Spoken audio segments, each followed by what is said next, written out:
tsohon shugaban ƙasar Najeriya ya bukaci da a daina yin zaɓuɓɓuka daga baya, wato inda ake kira da off-season election. Tsohon shugaban ƙasar Najeriya kenan Dr. Goodluck Jonathan a yayin da ya je kaɗa ƙuri'arsa a mazaɓarsa ta Otoke da ke jihar Rivers. Kamar yadda muka sani, a yau ne ake yin zaɓe a jihohi guda uku a Najeriya, wato jihar Kogi da Imo da kuma Bayelsa, wadda Bayelsa ita ce jihar tsohon shugaban ƙasar Najeriya. Kaɗa ƙuri'arsa a inda zai saka a cikin akwatin tattara sakamakon zaɓe.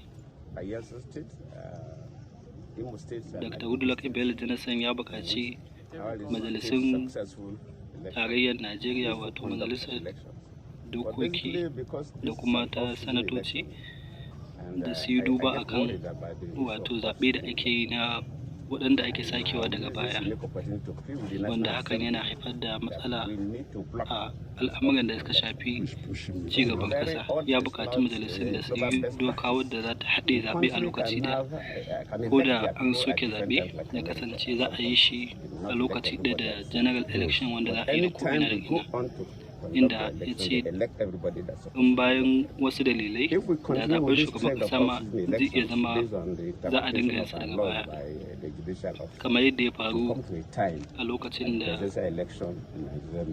zaɓen su aka zaɓe su 2007 da Umar Musa Yar'adua a Supreme Court. Alƙalai guda 7 sun yi hukunci, inda 3 daga ciki suka soke zaɓen, 4 suka tabbatar da zaɓen. Za a ce 4 su ne suka soke zaɓen, da tuni shi ma zaɓen shugaban ƙasa ya zama off-season election, wato zaɓen da za a yi daga baya, da hakan zai iya haifar da matsala. Sannan ya bayar da misalai da zaɓuka na manyan ƙasashen duniya, inda ya ce da ana yi da lokaci ɗaya, ko da irin waɗannan matsaloli sun faru na an soke zaɓe, amma an tashi a lokacin da ake sai da lokacin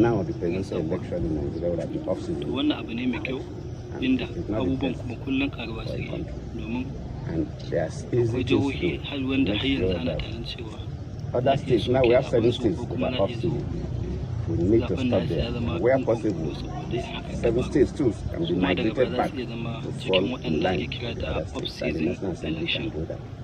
That is my message for the National Assembly, my message for Nigerians today. On the other hand, I wish the election successful. I've been monitoring what is happening in Bayelsa State. Almost ask people across the local governments. For now, no major things that we will get worried, apart from the part of Nembe local government, the Basambri part of Nembe local government that have been in conflict for quite some time before the election. Apart from that, I think the elections are going on well, but we cannot conclude until at the end of the voting period. So once again, I thank you and I wish you well. Thank you, sir. Thank you, sir.